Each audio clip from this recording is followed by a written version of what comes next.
It's unbelievable. These guys beheaded over 24 people that we know of. Like you said, they ran an operation doing this, but among their 24 hostages included not only James Foley, but another American journalist named Stephen Sotloff and an American aid worker named Peter Kassig. And these people were beheaded by the Islamic State simply for the crime of being American and not pledging allegiance to the Islamic State. Kyle, what is going to happen to them?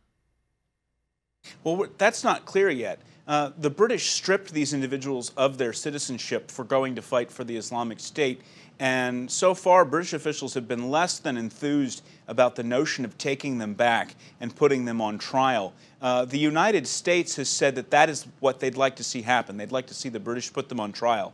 Now, these guys sound like an excellent candidate for Guantanamo Bay to me. The problem there, of course, has been that the military commissions at Guantanamo Bay have been something of a train wreck in recent years, and we haven't seen the speed of prosecution against individuals held at Guantanamo Bay that we might prefer to see. So it really remains up in the air as to exactly how they're going to be treated. We do know that President Trump has said explicitly that Gitmo is open for business.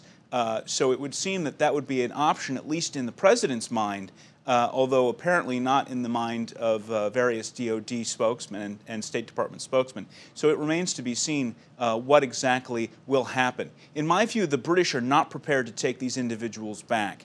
If they go back, they're responsible for dozens of murders and kidnappings, as you said, but if they end up in prison, they're going to be rock stars. Britain had more individuals fighting for the Islamic State, British Muslims fighting for the Islamic State, than they had British Muslims serving in the British Army. So these individuals could very well end up being martyrs to a cause who get to spend the rest of their lives recruiting future terrorists in prison if the British aren't careful. So we really don't know how it's going to be dealt with, but it needs to be dealt with very, very carefully, or it could turn out badly for us, turning what should be a win into a loss.